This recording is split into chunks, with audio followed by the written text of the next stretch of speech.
Bom dia, porque eu não falei. Bom dia. Hoje eu vou estar repetindo aqui um estudo, como vocês podem ver, que foi no dia 1º de julho, né, de 2020. E o nome do estudo é o Culpa e Reparação. Mas eu fiz algumas alterações ao longo do processo, e aí a gente vai ver aqui agora. Se passar. Não é? Você botou aqui? Botei. Passou.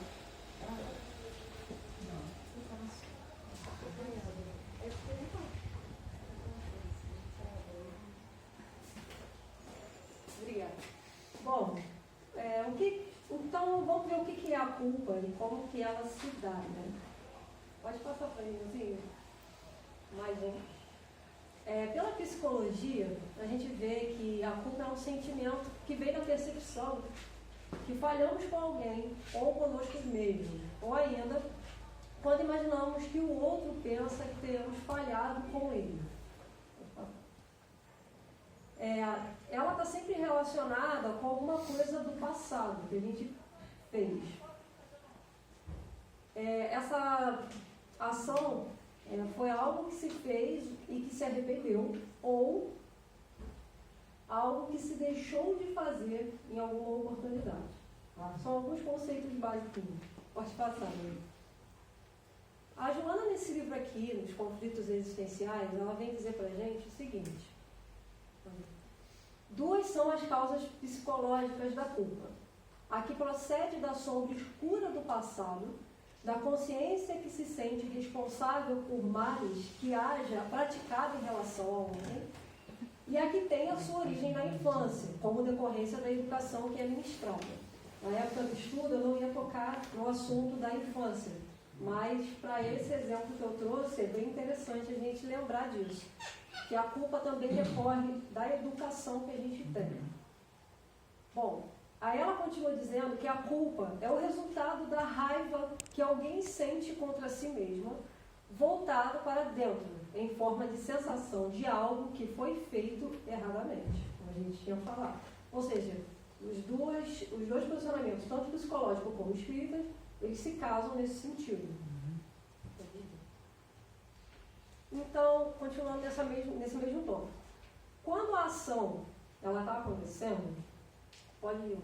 A raiva, a vingança ou uma outra inconsequência moral não nos permite refletir, pode ir mais uma, refletir sobre os nossos atos. A gente fica ali, naquele momento da ação, a gente não pensa e comete a ação. Mas com o tempo, o remorso vai nos encontrar. A gente vai pensar sobre aquilo e, caramba, não deveria ter feito o que eu fiz. E poderemos identificar esse erro. Pode ir mais um. Contudo, muitas pessoas não vão encontrar coragem para enfrentar o problema dessa culpa, da origem dessa culpa. E vão tentar esconder essa lembrança no porão da memória, fingir que não aconteceu. O famoso, vão jogar mais debaixo do tapete. Assim nasce a culpa. Pode ir mais um. É porque tem o joguinho de animação aqui. Ela sempre vai aparecer quando ocorrerem situações semelhantes no dia a dia. Então, se eu desacatei alguém, e aí eu me arrependo, sempre que eu vir alguma situação onde alguém vai desacatar outra pessoa, eu vou lembrar daquilo que eu fiz. Isso vai vir à tona. E isso vai causar muita ansiedade durante o nosso dia a dia, que a gente vai estar sempre cobrando essa ação que a gente fez ou que a gente deixou de fazer. Pode ir mais um. Bom, quais são as consequências da culpa, então? Pode ir mais um. A culpa torna a pessoa arredia e triste, quando não infeliz e desmotivada. No geral, a pessoa fica com muito medo de errar novamente. Então, ela acaba adquirindo até uma depressão. Justamente, ela trava um pouco nas situações da vida, porque ela tem medo de cometer aquilo que ela havia feito no passado. Ela vai sofrer de uma incontrolável angústia e, não raro, vai buscar uma autopunição, ou seja, um mecanismo libertador dessa consciência. E aí a Joana, no mesmo livro, ela vai explicar o seguinte: determinados acontecimentos têm lugar não porque sejam desejados, mas porque sucedem dentro dos fenômenos humanos. Entretanto, a consciência aturdida aflige-se e procura um mecanismo de autopunição, encontrando na culpa a melhor forma de descarregar. Não vi o que ela se Obrigada. O conflito. Não, tudo bem. Pode passar. Isso aqui é bem rapidinho para poder a gente ver um exemplo, né? E a prática dessa questão toda aqui que ela está colocando.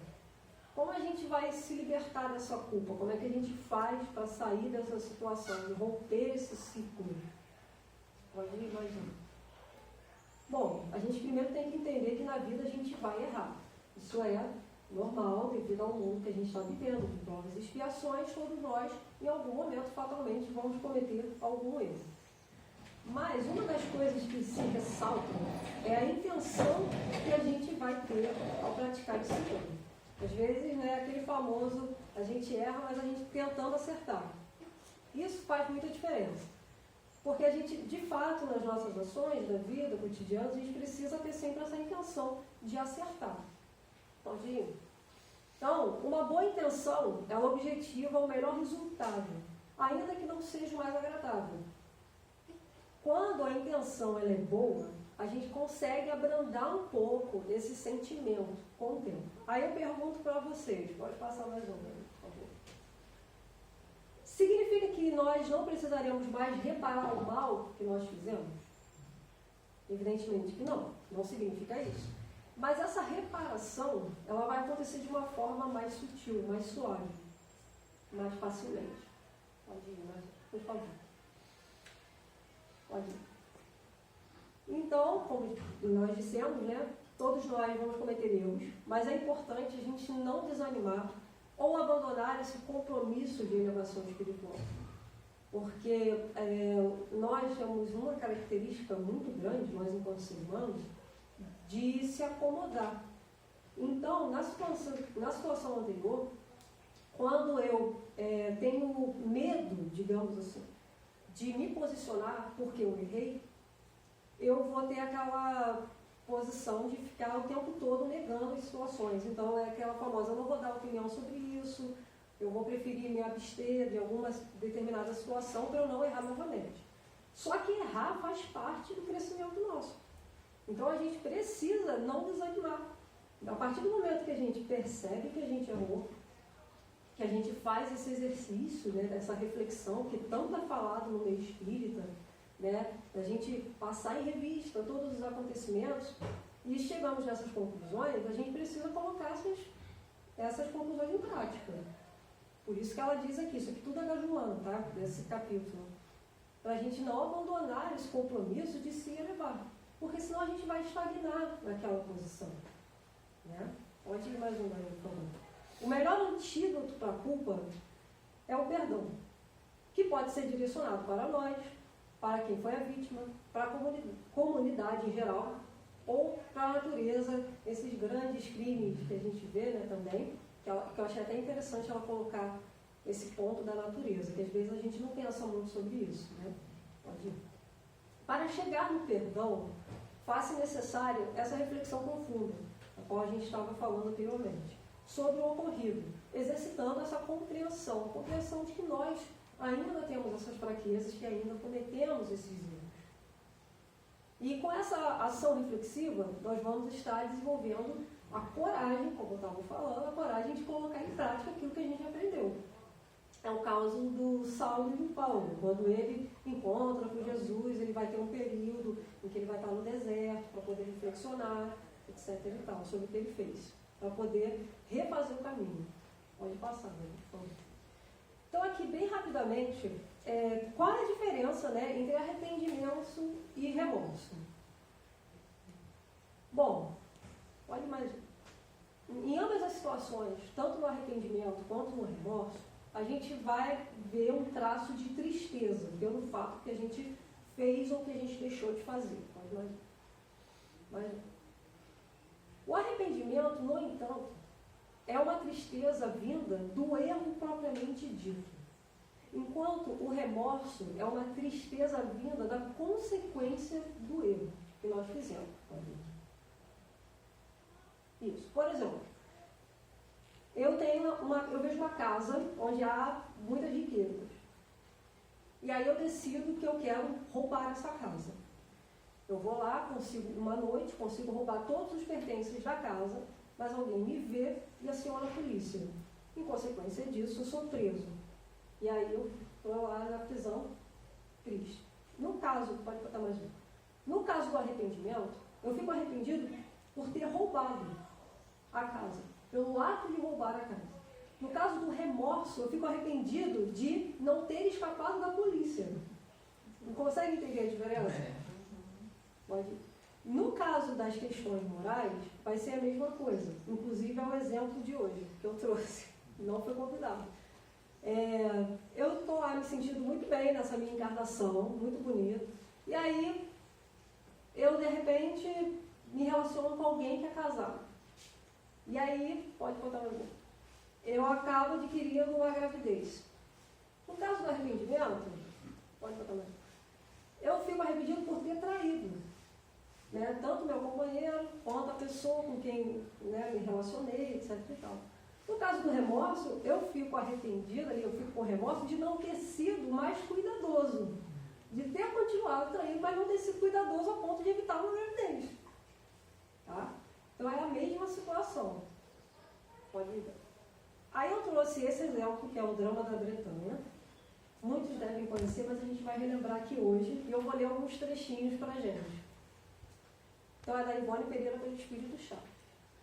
Essa história, ela tem vivências, ela mostra as vivências de um mesmo grupo familiar reunido em 3 encarnações. A primeira nas voragens do pecado, no século XVI. A segunda no Cavaleiro de Lumière, no século XVII. E nós vamos falar da terceira, que é o drama da Bretanha, no século XIX. Então, quem quiser, se interessa, é maravilhosa todas essas histórias, mas a gente vai focar no drama da Bretanha. Bom, como dito, a história se passa na Bretanha, na França. E a Andréia, que é a nossa personagem principal, é uma jovem que ela era rejeitada pelos pais devido às crises obsessivas. Essas crises obsessivas que ela tinha, em decorrência até das outras experiências desses outros livros, né? Ela sempre veio médium e sempre se matava também. Tá? Então, nesse livro, Drama da Bretanha, ela era assolada por um inimigo do passado, o Arnaud Lumière. Que aí, se vocês quiserem saber a história, vocês leiam o Cavaleiro de Lumière. Eu não vou contar para vocês o que aconteceu. Bom, a Andréia, nessa encarnação do Drama da Bretanha, ela possui um irmão mais velho, de boa índole, que é chamado de Victor. E ele era muito espiritualista. Essa época estava começando o início do espiritismo, tá? Então, as pessoas já estavam se interessando pelo assunto da espiritualidade. E ele era um espiritualista, tinha estudado até no Egito. Bom, a Andréia, ela possui 2 primos gêmeos, o Alexis e o Arthur, sendo que ela estava noiva do Alexis. Está dando para entender? Até aí, tranquilo. E ela foi amando da família, tá? Porque o Alexis, na verdade, queria ser padre, olha só. Mas aí ele desistiu porque tinha que casar com a Andréia. Tudo bem. O Alexis estava se preparando para estudar em Paris. E o Arthur se preparava para ir para Toulon estudar, se dedicar às artes. Quando acontece uma situação onde até o Arthur ele vai ficar paralítico e aí ele é impossibilitado de ir para Toulon, né? Bom, em uma das crises da Andréia, nessas crises obsessivas, o Victor, que era o irmão dela, conversa com o espírito do Arnaud, que estava obsidiando a Andréia.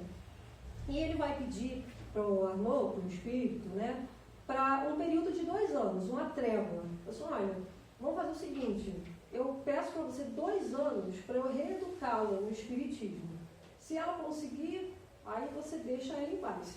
Tá? Aí ele ficou meio assim, mas tudo bem, concordo.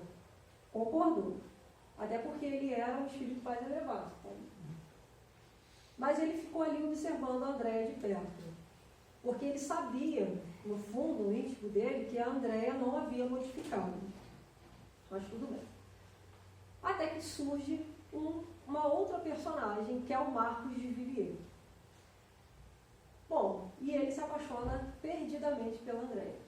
Marcos Villiers era um jovem que tinha vindo da América e, coincidentemente, se encontrou com essa família e se apaixonou perdidamente por Andréia e decidiu cortejá-la, mesmo sabendo que ela era noiva do Alexis. Bom, esse é um momento crucial da vida de Andréia e isso está relatado no livro. Tá? Ela precisaria provar para o espírito do obsessor que ela havia se modificado. No entanto, na história, a jovem se entrega ao joguete de sedução do Marcos, porque naquela época ele mandava as missivas, umas cartinhas através da ama, e aí ela começou a responder as cartinhas. Por quê? Porque a Andréia, ela era uma moça, digamos assim, não, ela era uma moça, mas que ela era muito, ela queria uma vida social. E aonde eles estavam na Bretanha, era uma vida mais no interior. Então ela achava tudo muito chato. Quando apareceu o Marcos e começou a dar as missivas para ela achou interessante. Nunca tinha vivido uma situação como aquela, então ela começou a responder as cartas de amor. Só que isso era muito perigoso.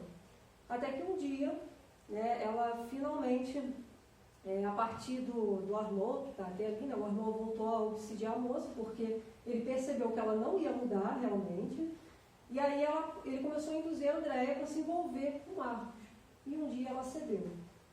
E quando isso aconteceu, o Marcos começou a ameaçar a moça, a Andréia. Falou, olha, eu preciso ver você, porque era tudo escondido, né? Então ele falava, eu preciso ver você, se você não aparecer, eu vou contar para sua família. E ela estava prestes a se casar com o Alexis. Então ela se entregava, ela ia para os encontros até que ela ficou grávida.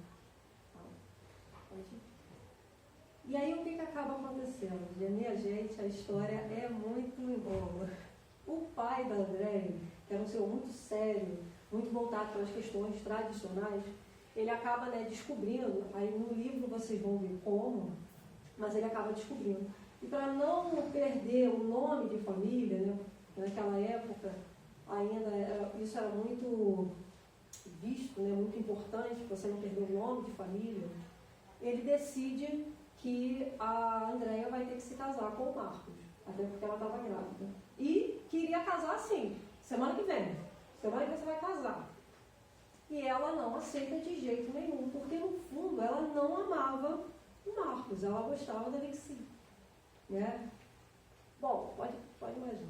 Acho que tá. Em um ato desesperado, porque ela vai ter que casar na semana seguinte, ela roga para o Alexis, ela confessa tudo que ela fez para o Alexis e pede para ele para se matar junto com ela. Porque o Alexis, gente, ele realmente gostava da Andréia, tá? É importante a gente dizer isso. Até pelas outras histórias fica claro que ele realmente tinha um vínculo com ela.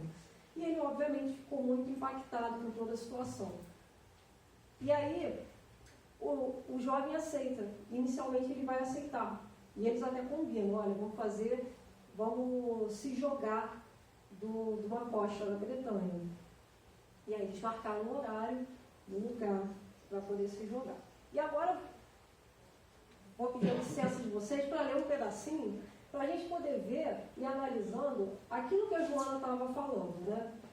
Dessas questões dos nossos atos de culpa, dos arrependimentos e tudo mais. Então, não precisa não, está tudo bem. Eu vou ler uns pedacinhos aqui. Vocês me desculpem, não deu tempo de escrever. Bom, vai dizer assim. Abriu errado. Peraí. O Alexis, ele tinha combinado com a Andréia. E aí ele volta para casa. Ficando só, Alexis pusera-se a refletir. Vamos tentar imaginar as cenas. Mas não conseguia coordenar as ideias. Sentia-se trêmulo e atordoado, e violentas dores de cabeça o apontavam, traduzindo insólito mal-estar em seu estado geral. A morte realmente parecia-lhe como um recurso único para solucionar a dramática situação que vivia com Andréia. Tudo ficara combinado para o meio-dia seguinte, quando soasse o toque para o almoço. Eles não deveriam aparecer à mesa, como já vinham fazendo. Andréia se desculparia com o estado da própria saúde, não obstante saber inevitável a presença de Marcos. Alexi, que já anunciara a própria partida, ocultar-se-ia para somente apresentar-se a ela no momento oportuno. Encontrar-se-iam na alameda nobre do parque e, enlaçados, caminhariam para o abismo, que não distava muito. Seria, portanto, um ato premeditado, refletido, que permitiria aos interessados ensejo para se deterem e evitar o terrível ato. Então aqui tem também uma coisa que é importante, que o Arnaud, ele também estava querendo que o Alexis se matasse junto com ela, por uma questão do livro anterior. Tá? E aí foi por isso que também ela ficou muito insistente em pedir para ele se matar, porque o Arnaud queria isso. Entretanto, é aqui que é interessante a gente começar a ver o trabalho da espiritualidade. Entretanto, nos refolhos da alma, lá nos recessos do seu ser, a ideia do suicídio não se firmara em Alexis, não fora aceita. Alexis encontrava-se no momento mais crítico da sua vida. Poder-se-ia dizer que o móvel do seu renascimento outro não fora senão aquele: renunciar e testemunhar força de vontade para resistir ao mal, pelos compromissos que trouxera ao reencarnar. A gente estava até falando disso, né? Se resistisse à tentação, se fosse forte e atendesse à voz da consciência que lhe murmurava o cumprimento do dever, então seria a glória de ter vencido a si próprio para dar-se a Deus. Agora, via-se colocado ante as consequências do antigo ato, a fim de vencê-las pela ação do livre-arbítrio. Era o testemunho que a lei dele exigia. Na vida passada, ele fez uma outra pessoa suicidar, tá? Então, ele trazia essa culpa, que ele não sabia de onde que vinha, essa angústia e tudo mais, que na verdade era por conta do irmão. Ele havia feito o irmão dele se matar e tudo mais. Então, nessa vida, ele deveria cuidar do irmão, do Arthur, porque quando ele ficou paralítico, ele ficou inválido. Então, o tempo todo ele ficava com aquilo na cabeça: preciso cuidar do meu irmão, eu preciso cuidar do meu irmão, como é que eu posso me matar? Era a cobrança já, né, da vida passada, como disse ali, da culpa. E era mais fácil para ele realmente ter se livrado de tudo, ainda mais numa situação como essa dramática, né, onde você tem um obsessor ali em cima, querendo que você se mate. Dirigiu-se ao parque, o Alexis. A frialdade da noite reanimou-o. Respirou com força, passando com o ardor as mãos pela cabeça. O instinto amoroso fê-lo encaminhar-se para o velho banco de mármore, onde nos dias felizes conversava com a noiva, tecendo um castelo de ventura. Sentou-se ali e pôs-se a refletir. Villiers, com a sua traição, o Marcos, né? Andréia, com a sua normal personalidade, dançaram depois em sua mente, torturando-lhe o coração apreciações penosas. Viu-os unidos e meditou que se pertenceriam, porque assim pareceu determinar o destino. Afigurou-se-lhe, de repente, hediondo crime, a arrebatar Andréia de Villiers. Ela seria mãe de um filho dele. E como consentir ele, Alexis, em morrer com ela, matando-a e matando aquele a quem ela trazia em si, um filho do bom Deus que tinha direitos também de existir sobre a luz do sol. Ou seja, se ele fizesse realmente isso, ele também seria co-participante do crime de haver matado essa criança. Na verdade, então ele ia estar responsável, corresponsável por duas mortes. Tanto a da Andréia, por ter aceitado se matar junto com ela, dele, e a da mais a da criança. Então ele pensou sobre isso. Olha como é que a espiritualidade age, né? Indescritível aflição o perturbou, e ele murmurou para si mesmo na solidão do parque: morrer, matar-me, ó Deus, estarei louco. Como pude pensar semelhante horror? Por que prometi a Andréia que juntos morreríamos? Estremeceu então ansioso, caindo em si e compreendendo a tentação. Penosa confusão de ideias tumultuou-lhe o cérebro. Enérgica, a consciência começava a reagir, reconhecendo o erro em que desejava precipitar-se. Não, meu Deus, é um crime. Socorre-me, Senhor.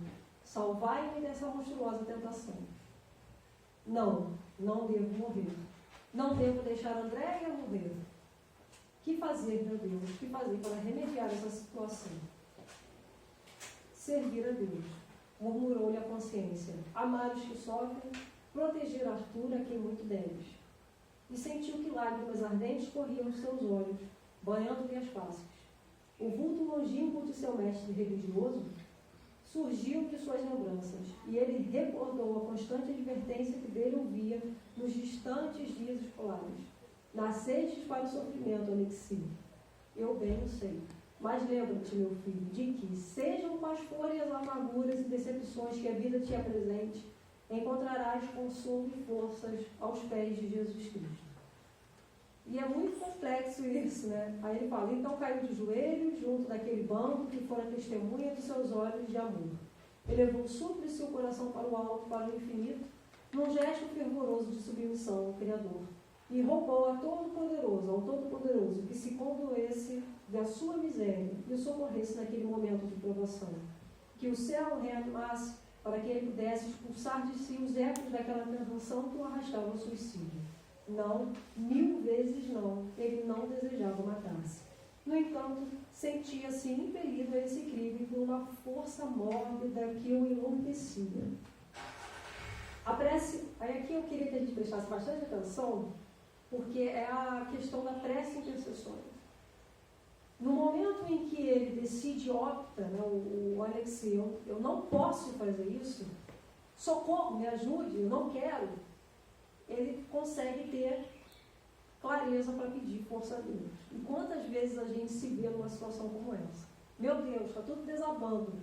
E aí eu grito na consciência, ajuda-me. E aí, de repente, acontece.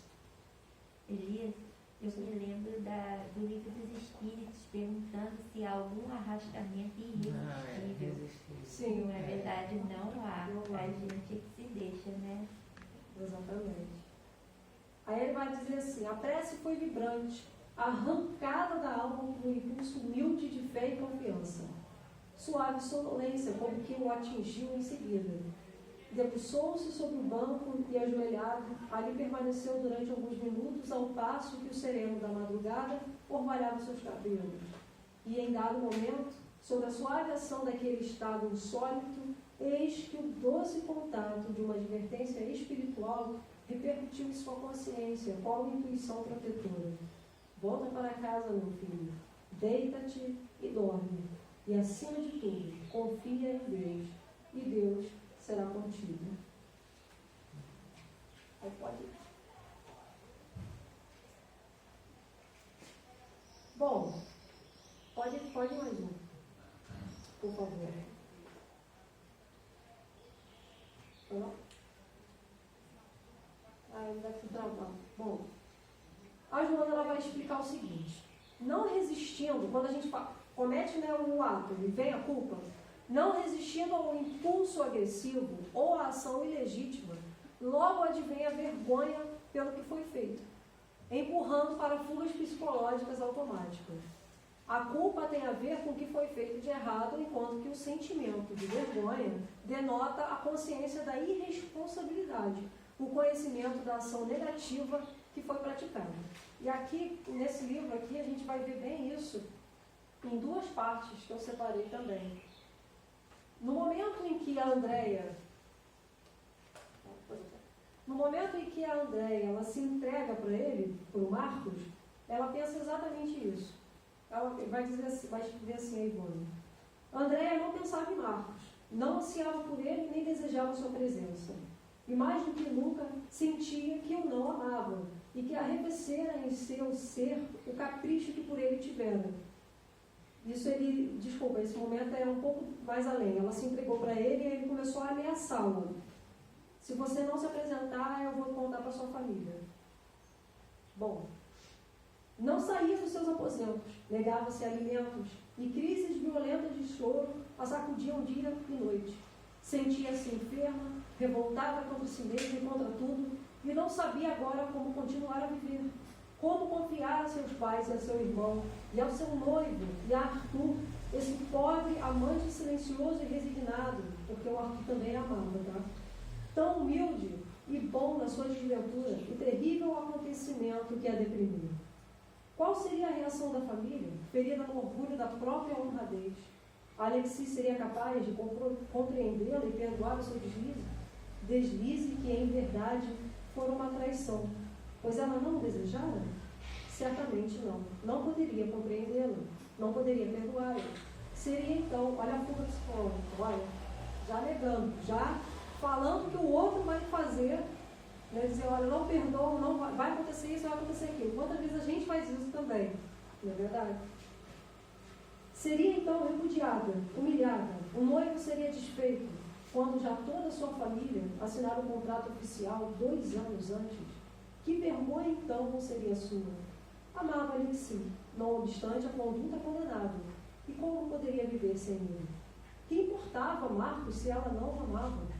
E como arrependida da leviandade praticada, incentivando-o a cortejá-lo.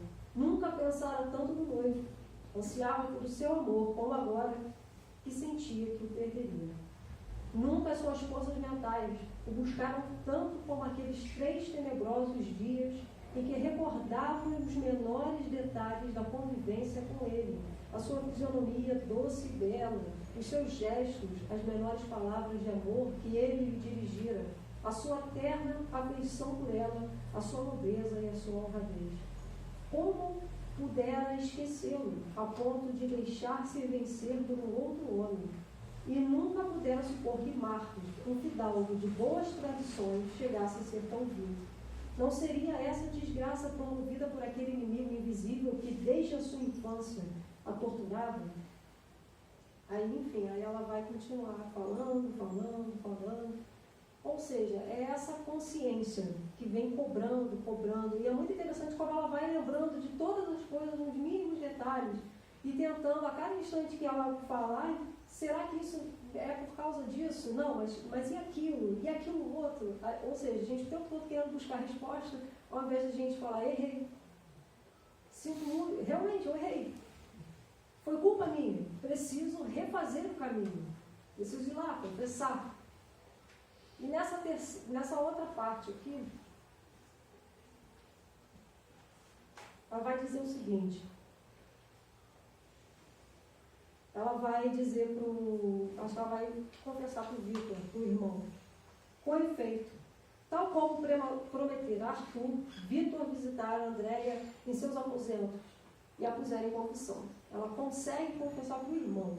Ela não consegue nem ver o Alexis e todo mundo fica sem entender nada do que está acontecendo. Porque ela começa a ter atitude de não quero comer, não quero fazer isso, não quero fazer aquilo, e ninguém está entendendo. Até que se descobre e aí o irmão tenta conversar com ela e aí finalmente ela acaba revelando para o irmão.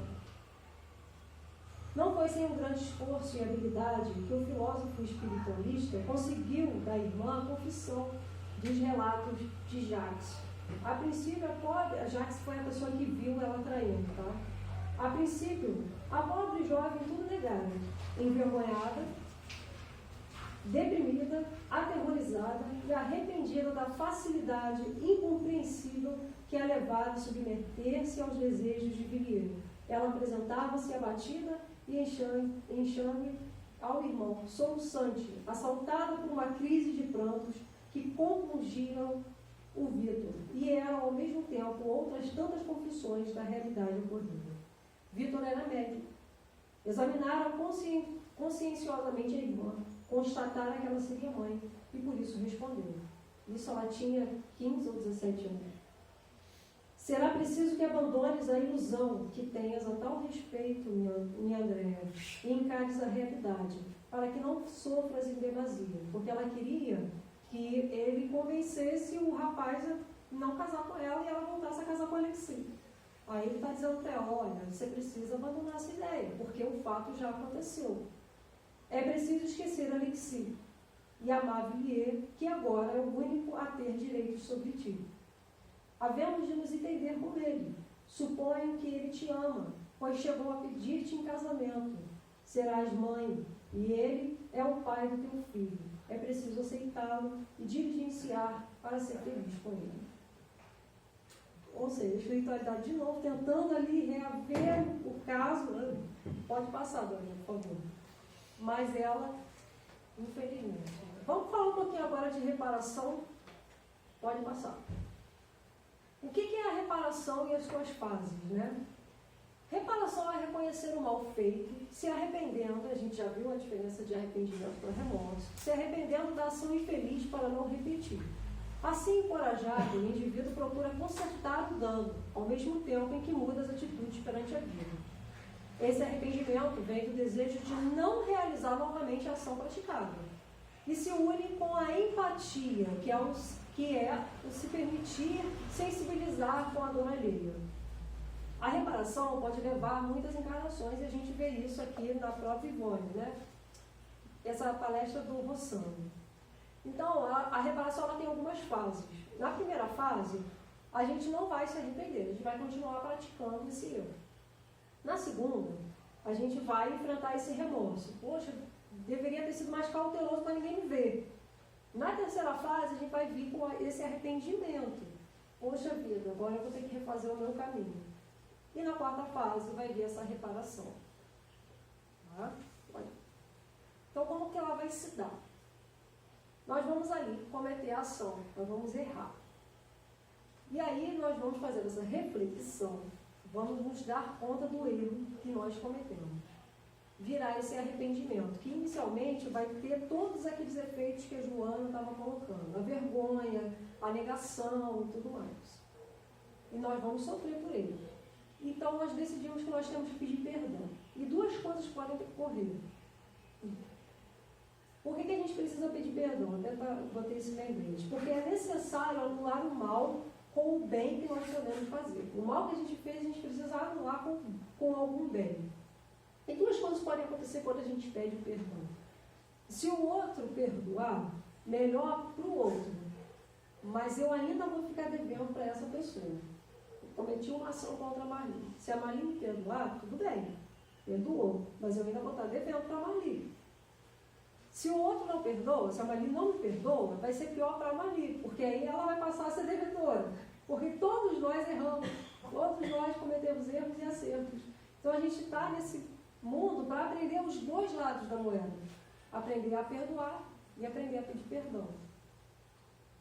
É da lei que nós temos o dever de perdoar o próximo. E é da lei também que nós temos a obrigação de nos reabilitarmos com o próximo. E aqui, no Código Penal da Vida Futura, o céu e o inferno, Allan Kardec está escrevendo no 16º Código, né? O arrependimento, conquanto seja o primeiro passo para a regeneração, não basta por si só. São precisas a expiação e a reparação.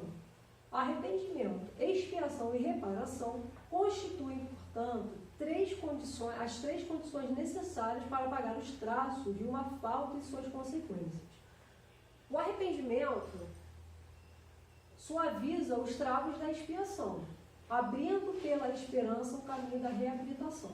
Mas só a reparação pode anular o efeito, destruindo-lhe a causa. Do contrário, o perdão seria uma graça, não uma anulação. Ou seja, aqui o Divaldo vai dar um exemplo muito fácil de compreender. Um homem, por exemplo, seduz a mulher e a inicia na prostituição. Ele se arrepende, mas ela continua sendo prostituta. Todos os danos que possam acontecer com essa moça, esse homem vai ter a responsabilidade direta, porque ele a iniciou. Então, ele vai pedir perdão para a moça. Se ela perdoar, ele vai tentar reabilitar essa moça, tirá-la dessa condição, dar um outro tipo de emprego, etc. Se ela não perdoar, se ela não quiser ajuda, a responsabilidade passa a ser dela. Mas aí como é que ele faz para poder reparar? Ele vai seguir fazendo bem com outras pessoas que aceitem a ajuda dele. Ele vai anular esse mal que ele fez. E aí, num futuro muito distante, talvez, quando a moça estiver em condições de voltar a falar com esse homem, aí eles vão se reencontrar para fazer essa reparação. Tá? A Andréia não vai aceitar ajuda. E aí ela vai se atirar E aí todos nós sabemos as consequências, né, do suicídio, enfim. Pode continuar, né?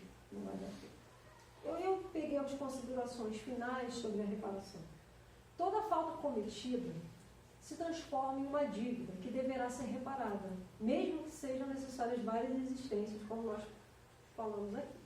A duração do castigo dependerá da melhoria do espírito culpado, podendo ele prolongar ou suavizar o sofrimento, como já dissemos. O único meio de evitar ou atenuar as consequências de um dano é reparando-o, desfazendo-se dele no presente. Quanto mais demorarmos em sua falta, mais rigorosas serão as consequências dela. E aqui é bem interessante esse segundo ponto, porque às vezes a gente fica, a gente às vezes precisa perdoar alguém, e a gente fica tão ali apegado no erro, e aí a gente acaba até ficando cego para a nossa própria condição. Às vezes a gente passa uma vida inteira, né, envolto naquele erro do outro. E a gente às vezes esquece que a gente tem outras coisas que a gente pode ser feliz. E se a gente conseguir, como disse na outra palestra, na cabana, se a gente conseguir soltar a mão do pescoço do agressor para tentar ser feliz. Porque é isso que Deus quer de nós também. E a gente sabe o quanto que isso é difícil, da gente soltar a mão do outro, soltar o pescoço do outro e tentar, sabe, seguir um outro caminho. Porque a gente quer a justiça pelas nossas mãos. Muitas vezes. Pode ir bem. E a misericórdia de Deus, ela é infinita e faz com que possamos reparar as nossas faltas mesmo depois da morte. Eu ia trazer um pedaço aqui, numa parte onde, no momento em que a Andréia, ela, né, desencarna, muitas outras coisas por conta do desencarne da Andréia ocorrem para melhor. Então o Alexi, ele passa a cuidar do Vitor, e aí ele começa a dar uma assistência espiritual para o irmão, ele volta a ser padre, franciscano. Enfim. E o Marcos, por exemplo, com a morte da Andréia, ele fica tão aturdido que ele muda de vida. Ele sai daquele processo, né, que ele se arrepende, ele sai daquele processo de remorso e faz tudo isso que a gente viu. Ele se casa com uma pessoa, ele começa a ajudar os outros, porque ele lembra do mal que ele cometeu com a Andréia. E aí, no meio do final do livro, o Alexi, ele vai fazer uma prece muito compungida. Compungida, é isso? E aí, essa prece, depois de muitos anos, a Andréia no plano, revivendo ali aquele momento da morte, essa prece consegue trazer a Andréia do mosteiro, e aí é quando ela consegue ser resgatada. E aí eu queria encerrar com uma página pequena, mas eu queria que a minha mãe lesse, até para ficar mais dinâmico, se você puder. A página é a oração de intercessão. Não, eu pedi para você antes.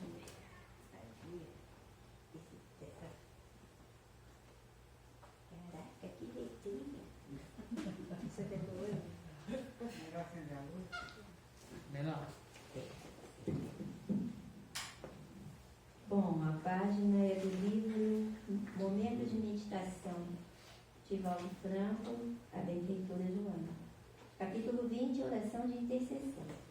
A oração intercessória em favor dos que sofrem constitui sempre uma contribuição valiosa para aquele a quem é dirigida. Não resolve o problema, nem retira a aflição, que constitui recurso de reeducação. Todavia, suaviza a aspereza da prova e inspira-o calceta, auxiliando-o a atenuar os golpes do próprio infortúnio.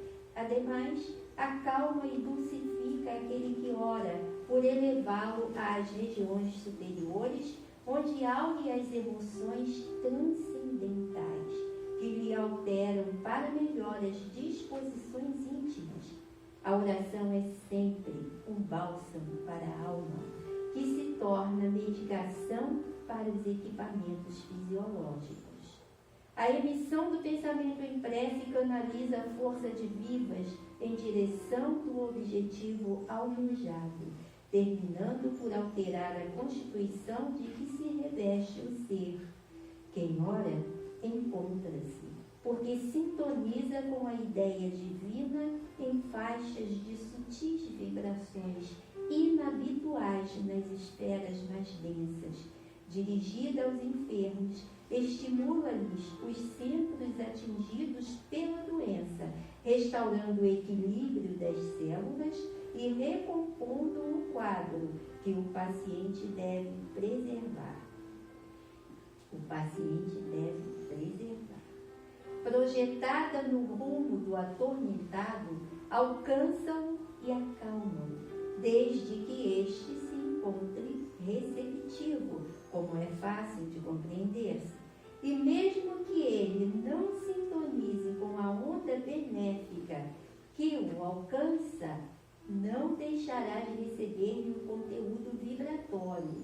Alguém que se recusa à luz solar, mesmo assim, é bafejado pela sua radiação e pelas ondas preservadoras da saúde e da vida. A oração propicia equivalentes resultados salutares. A oração pelos mortos constitui valioso contributo de amor por eles, demonstração de ternura e recurso de caridade inestimável. Semelhante a telefonema coloquial, a rogativa lhe chega ungida de afeto que os sensibiliza, e o conteúdo emocional os desperta para as aspirações mais elevadas que passam a planificá-las. Além disso, pelo processo natural de sintonia com as fontes geradoras da vida, aumenta o potencial que se derrama, vigoroso, sobre os destinatários, ensejando-lhes abrir-se à ajuda que verte do Pai na sua direção.